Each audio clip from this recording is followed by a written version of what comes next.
أبو صلاح قال لي شيء الآن، كل هذا اللي شفته أيضا في مركز نسائي وحاب تسمع منه حتى. أبو صلاح حبيبنا تعال تعال. السلام عليكم.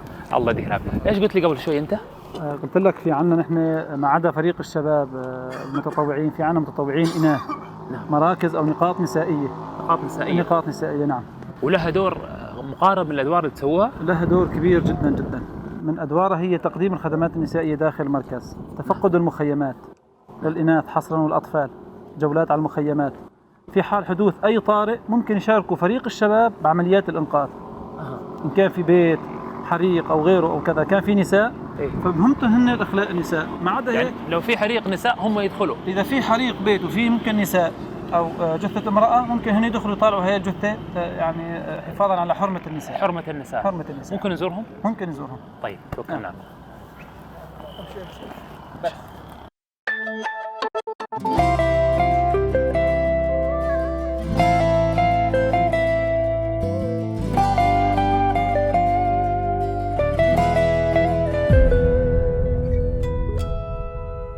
قد يعلو البنيان وتعمر أوطان، لكن أساس المعمورة أن نبني إنسان.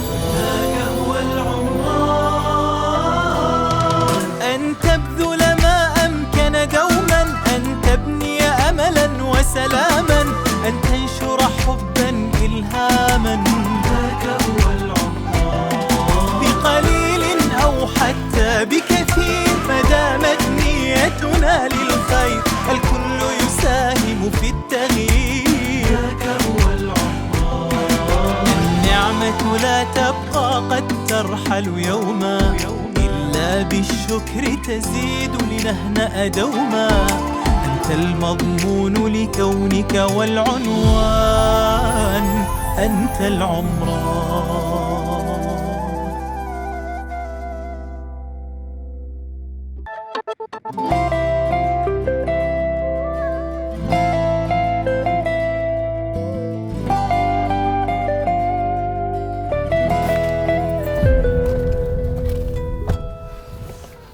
وصلنا الآن إلى المركز النسائي، ويمكن موضوع المركز النسائي جاء مصادفة، يعني لما كان أخونا يحكي لي عن أنهم يعني إكراما للمرأة فيدخل بعض النساء في الحرائق ليجثوا جثث النساء.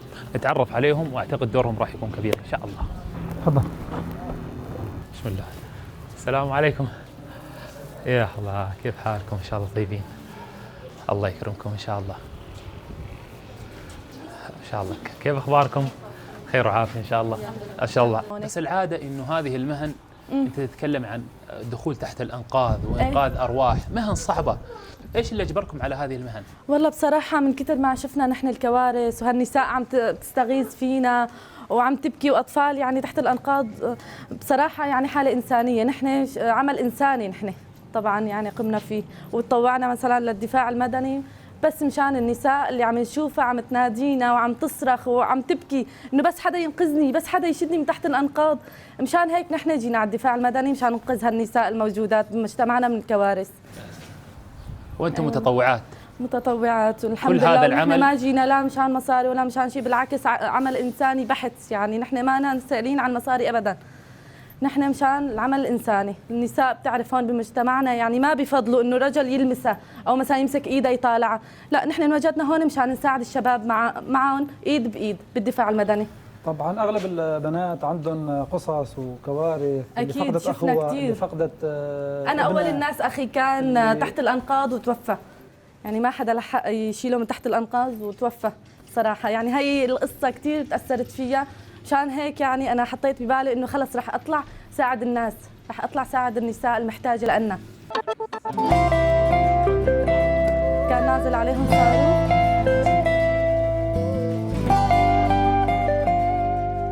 هاي غرفة الإسعافات الأولية اللي بنحسن عليه بنقدمه للنساء لإسعافات الأولية مثل حروق، جروح، مثلا شغلات نحن بنقدر عليها بنساعدهم فيها بهاي الغرفة، بنقدم لهم الرعاية.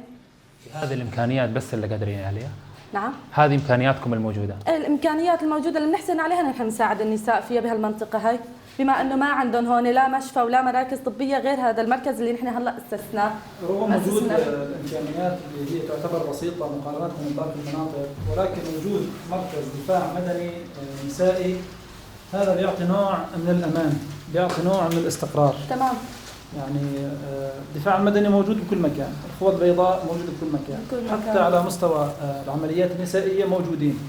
والمرأة حقيقة كان لهم دور كبير مع عمليات الإنقاذ. أحد المرات بناء عم يتهدم وقايل للسقوط بأي لحظة، فاضطرينا نطالع واحدة من البنات بالرافعة، تطلع بالرافعة وتساعد النساء لحتى يطلعوا معها. هي يعني نقطتين، النقطة الأولى تشجيع المرأة أنه أنا طالع على الرافعة اطلع معي لا تخافي، والنقطة الثانية المرأة هي طبيعتها في عندها نوع من العاطفة، فزادت هي العاطفة بوجود الناس تحت الأنقاض، بوجود الناس حاجة المساعدة. كان في درج مهدوم، كان الطابق الفوقاني فيه نساء، فالدرج طبع على الأرض ونساء بقت فوق، فاضطرت وحدة من المركز تطلع برافعة تنزل النساء معها بالرافعة، وهو مجال الرافعة ضيق يعني أكيد إذا كان بده يطلع شاب، فاضطرت تطلع المرأة وتنزل المرأة، وعلى هذا الأساس إنه يعني النساء اللي حتى رغبوا إنه يطلعوا إنه في مرأة في بهذا المجال، في يعني نساء تقوم بهذا العمل. يعني رغم إمكانياتنا مثلا هالإمكانيات هاي نحن ما وقفنا، في عنا سيارة إسعاف احتاج الأمر فوق إمكانياتنا، نحن في مسعف نطلع معه نوصل، نحاول نهدي من حالة المريض لوقت نوصل على المشفى. يعني تعرفي أنا المبهور منه إنه أنت تتكلمي عن حالات أنتم ماشيين لحالة كلها حالات كوارث وموت. أكيد. وأنت ماشية مش ضامنة حياتك. في لحظة الإنسان لما يفكر بحياته ما يفكر بمثلا إنه والله مرأة تنقذ مرأة، يعني ما يفكر والله إنه لا الرجل ينقذ رجل، حتى ما يفكر إنه والله في هذه اللحظة حرمة المرأة لا لازم ننقذها. كونوا أنتم متطوعين فكرتوا حتى في أدق التفاصيل، هذا هو الأمر المبهر والله. أكيد، لأني أنا بحط حالي مكان هالامرأة هي، إني مثلا أكون تحت الركاب وما في امرأة تجي إنه تطالعني، أنا يعني إنه تفكر في حالها قبل ما تفكر فيني، فهذا الشيء سلبي غلط أكيد. تمام. على عظمة المرأة زدتوها عظمة بدوركم والله. والله على عظمة المرأة زدتوها عظمة والله بامثالكم والله. اللي صار على الوطن يعني صار على موقلة مش قليل بأقل الإمكانيات. أنا ودي حتى الكاميرا تشوف هذه الإمكانيات الموجودة، هذه الإمكانيات البسيطة الموجودة. طيب لو تاخذ صورة على بس هذه الإمكانيات، ودي الكاميرا شوف هذه الإمكانيات البسيطة اللي موجودة. طيب ناس تضحي بحياتها من أجل بأقل الإمكانيات يعني تهدي حياتها للآخرين. هذا عطاء ما بعده عطاء والله.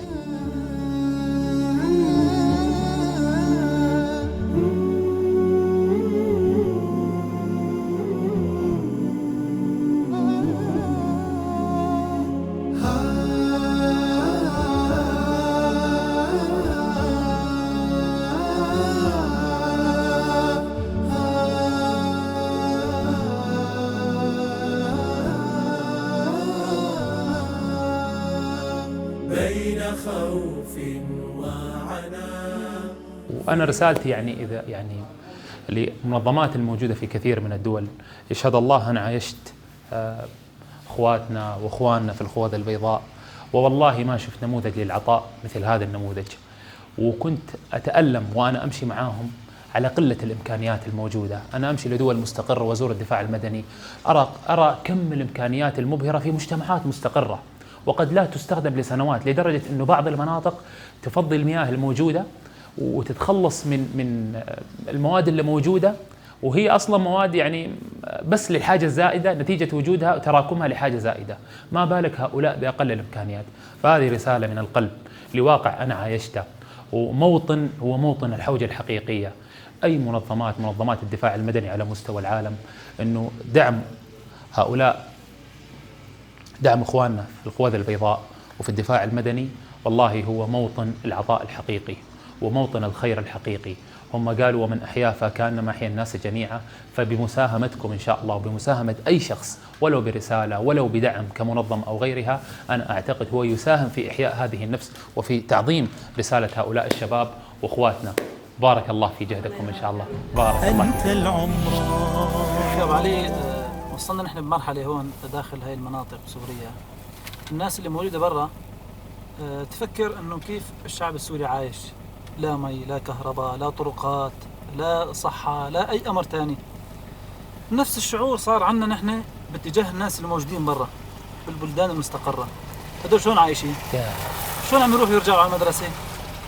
شلون عم يمشي بالشارع مسافة 100 كيلو يقطع خلال ساعة؟ نحن هون 100 كيلو صار تاخذ معنا وقت طويل. شلون عايشين وما عندهم كهرباء 24 ساعة؟ تفتح صنبور المي يطلع لك مي. فصرنا حقيقة يعني صار عندنا شعور عكسي. الناس اللي عايشة برا بدول مستقرة كيف عايشين؟ شلون حياتهم؟ ما عندهم مصاعب، ما عندهم متاعب. فصرنا ناكل همهم كمان. شلون هيك معيشتهم يعني عايشين كل شيء موفر، كل شيء مأمن لهم. فصرنا نحس انه بوجود الخدمات بشكل كامل صعوبة لنا، لأن تعودنا على الحياة الصعبة. تعودنا على وجود لا شيء. لا يوجد شيء. حقيقة هذا اللي صار. يعني حقيقة هذا واقع. وعدينا بمراحل مثل ما قلت لك، صرنا نستغرب شلون الناس عايشة. الحمد لله. يا سبحان الله. يعني الرسول صلى الله عليه وسلم قال يقول اللهم احيني مسكينا وامتني مسكين واجعلني في زمرة المساكين. لا إله إلا الله. واجعلني في زمرة المساكين. نعم. فسألوه يعني فتكلم عن المساكين في باب كبير جدا، وقالوا له يعني لو تعطى جبل أحد ذهب، قال لا والله أجوع يوما وأشبع يوما. إيه؟ لأنه مرات القلة، وهذا مش من باب التطمين، يعني القلة مرات يعني تعود النفس على إدراك النعم. إحنا أصبنا بتخمة النعمة، والله أصبنا بتخمة النعمة والتعود على النعمة. هذا مرض موجود. صحيح. التعود على النعمة صار مرض. والله أي شيء بسيط لا ترضى فيه.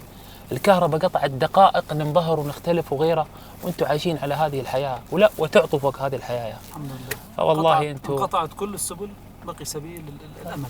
سبيل الأمل بالله سبحانه وتعالى. ما في. الحمد لله. قلت لك هذا الشعور موجود، انه كيف الناس عايشة. نعم. ما عم يذوقوا شيء من الحياة، مصاعب الحياة. الحمد لله رب العالمين. الحمد لله. أنت العمران.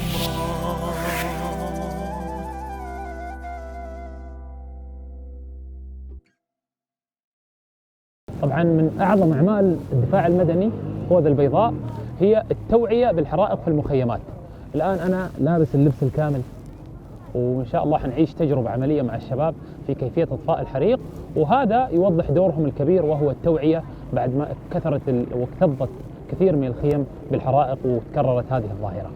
شوف الآن تدريب عملي على كيفية إطفاء الحرائق، وأكثر من ذلك عندنا جمهور من المعجبين ما شاء الله تبارك الله حاضرين معانا هنا إن شاء الله، ومفتكرين في تعليق مباراة، لكن حيتفاجئوا إن في إطفاء حريق.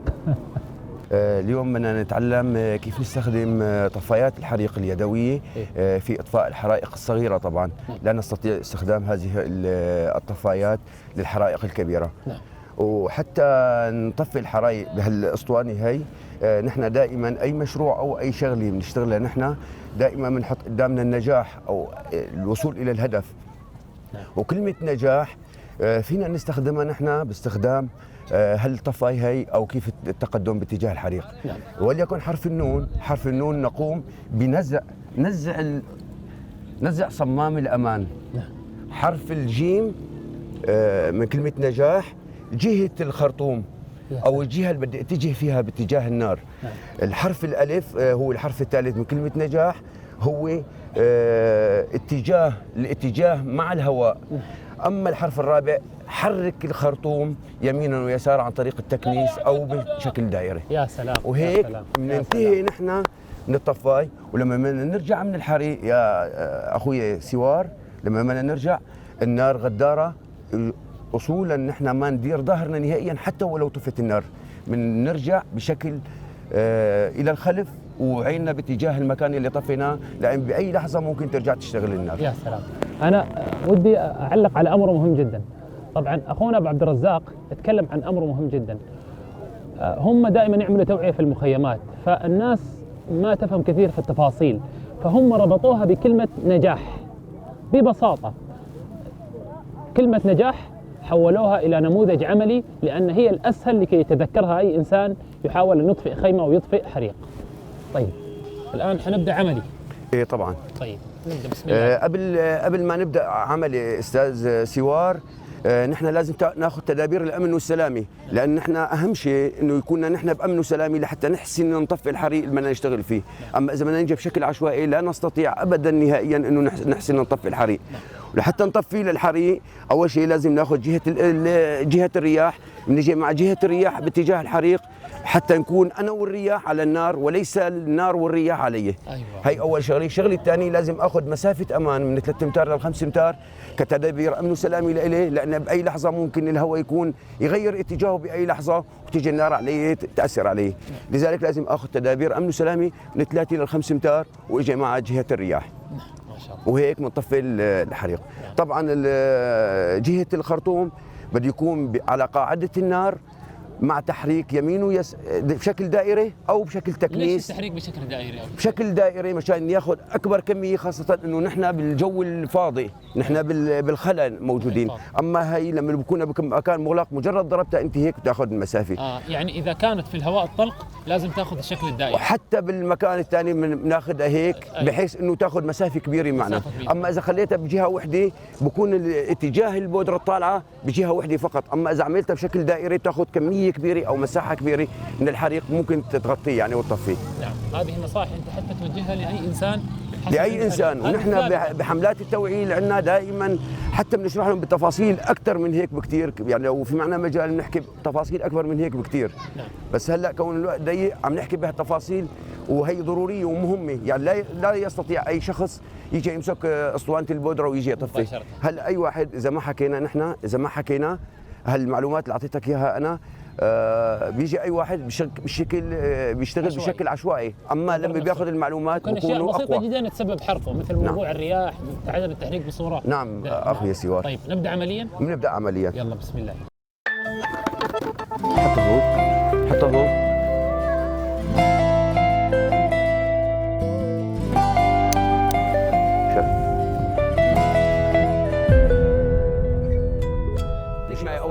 قد يعلو البنيان وتعمر أوطان، لكن أساس المعمورة أن نبني إنسان.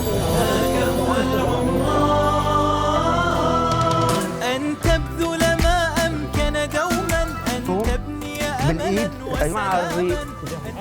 اعمل هيك بس خذ موضوعية الاحتراس. خذ لتحت. بقليل أو حتى بكثير، ما دامت نيتنا للخير الكل يساهم في التغيير. طيب يعني القصد انه الانبوبه ما فيها خطر. ما فيها خطر طالما انه مفتوحه، طالما مغلقه فيها خطر. لذلك لازم ما نقرب عليها اذا الا رجال مختصين بيقربوا عليها. ايوه. وننصح جميع الاهالي والمدنيين بعدم وضع اسطوانتين حد بعضهم. اللي عم بيستخدمها بخليها، يلي بخليها مفتوحه او كذا او بيستخدمها، اما يلي ما عم بيستخدمها بخليها بطالعها بعدها عن المكان يلي موجود فيه الاسطوانه الشغاله معي بالبيت. يعني الاسطوانه لو شغاله الخطوره تكمن في التسرب الغاز فقط، بالحريق فقط. ايوه، وليس الانفجار. اما الانفجار بصير بالاسطوانه المغلقه فقط. الاسطوانه المغلقه. نعم. في حاله الحريق الاسطوانه اذا مفتوحه ما فيها خطر. لا يمكن تفجير اذا قام حريق في البيت. لكن اذا كانت مغلقه ما في، هنا الخوف. هون الخوف.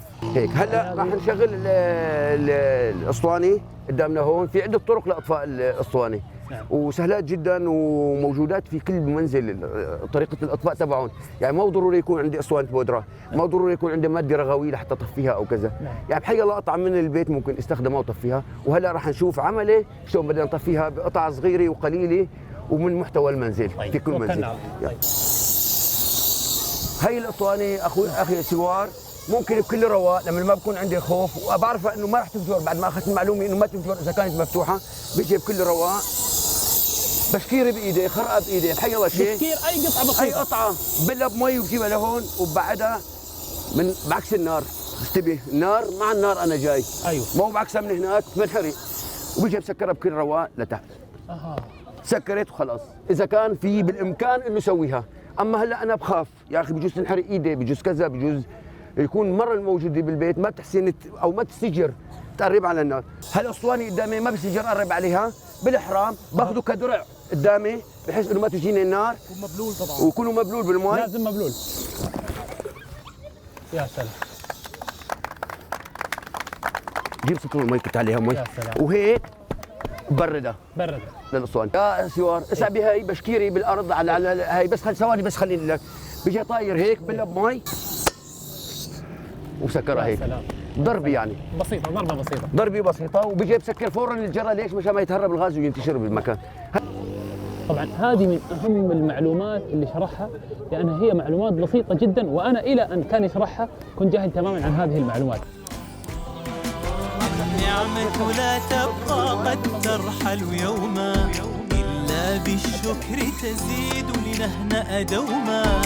أنت المضمون لكونك والعنوان أنت العمران. قالوا من عظمة الكمال أن استمرار العمل هو إدراكه. من عظمة الكمال أن استمرار العمل هو إدراكه. أنا اليوم عشت تجربة من أجمل أيام حياتي، تعلمت فيها الكثير مع شباب هم اسمهم الخوذة البيضاء، لكن والله قلوبهم هي البيضاء. والتعليم ليس في سرعة الإنجاز التي رأيتها، وليس في الاستمرارية التي رأيتها، وليس في عدم الملل الذي لا يصيبهم أمل أبداً، والعطاء المتجدد والمتكرر لشباب يتعايشوا يومياً مع كوارث، مع حرائق، مع حالات اجتثاث، مع نزول في آبار، مع مواقف صعبة جداً والواحد خارج لها لا يعلم هو يعود أو لا. هذا هو الواقع الحقيقي الذي عايشناه، وتجده يستمر بأقل الإمكانيات بل بلا مقابل إن صح القول. هؤلاء الشباب بالأساس متطوعين، وبأقل الإمكانيات يومياً يعملوا مع حالات هي من أصعب الحالات. هذا الذي تعلمت اليوم يعطيك قيمة ومعنى العطاء بصورة عملية، وهؤلاء هم الأولى بأن الإنسان يتعلم منهم. وإن كان هناك دعم لناس حقيقيين وموطن لدعم حقيقي يجب أن يكون لهؤلاء. وحقاً ومن أحياها فكأنما أحيا الناس جميعاً. أنت العمران. ونحن حقيقة كدفاع مدني سوري في أرض سوريا حبينا هيك نقدم لك هدية ترمز إلى المحبة، ترمز إلى الأخوة إن شاء الله، بما أنه زرتونا هون بهاي المناطق المنكوبة، المناطق المحتاجة لكل شيء حقيقة، وأهم شغلة هي زيارتكم طيبة. طبعا أخ سوار هي خوذة كانت على رأس أحد الشهداء شباب عناصر الدفاع المدني يا الله. اللي كانوا يشتغلوا بهاي المناطق، اللي كان همنا الوحيد هو إنقاذ الناس. طبعا اخترنا هذا أول شغلة نبدأ من أمام، هو لوجو الدفاع المدني اللي صار أمل كثير من السوريين اللي موجودين تحت الأنقاض اللي هن بحاجة للمساعدة حقيقة. هاي اسم حضرتك الأخ سوار الذهب، صاحب القلب الطيب، صاحب يعني القلب الذهب. نفس الوقت اسم برنامج عمران اللي حقيقة بدل على العمران، بدل على العطاء، بدل على هذا البرنامج معاناة الناس ووجودها بين الناس ومعايشة الواقع، معايشة الحقيقة. طبعا هي إهداء لك ولكل أخوتنا بكل المناطق اللي بيسألوا عننا. طبعا اللون العنابي هو اللي بتميز به أخوتنا القطريين. نسأل الله يحفظهم إن شاء الله ويظلوا بخير دائما إن شاء الله. فهي إهداء إن شاء الله هيك منا لك إن شاء الله، لتظل هيك ذكرى إن شاء الله. والله يا أخي أغلى ما جاء. الله يحفظك إن شاء الله. والله من أعزة ومن كرام ومن فضلاء. وإذا البرنامج كان اسمه عمران فأنتم اللي تعمروا معنا العمران. هذا من طيبكم إن شاء الله. وإذا لبس كلمة عمران لو لبست والله إنسان تلبسكم أنتم والله. الله يحفظكم إن شاء الله. وقيمتكم ومبادرتكم إن شاء الله. ويمكن اللي شرحناه كان شيء بسيط جدا في الحلقة، لكن اللي موجود أعمق وأكثر بكثير حقيقة. وفكرة المبادرة اللي تنشأ وتكبر وتعمر ثم تعمر ثم تعمر. أنتم جسدتوا قيمة إعمار الأرض، وهذه يمكن قد تكون مهمة الإنسان الأولى يعني، فجسدتوها. أنتم أهل البناء إن شاء الله. آمين. وابدعتوا فيها إن شاء الله. وغالية والله كونه يعني من شخص الآن هو بجوار ربنا، فهذا يكون لنا دافع إن شاء الله بإذنه تعالى أنه نستمر في هذا البرنامج ونعطي أكثر في هذا البرنامج إن شاء الله.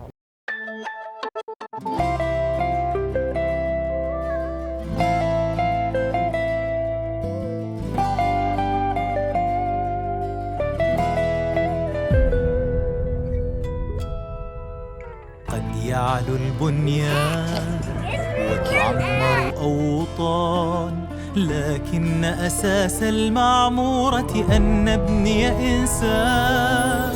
هذا هو العمران، أن تبذل ما أمكن دوما، أن تبني سلاما، أن تنشر حبا إلهاما. ذاك هو العمران، بقليل أو حتى بكثير، ما دامت نيتنا للخير الكل يساهم في التغيير. ذاك هو العمران، النعمة لا تبقى قد ترحل يوما، إلا بالشكر تزيد لنهنأ دوما. أنت المضمون لكونك والعنوان، أنت العمران، أنت العمران.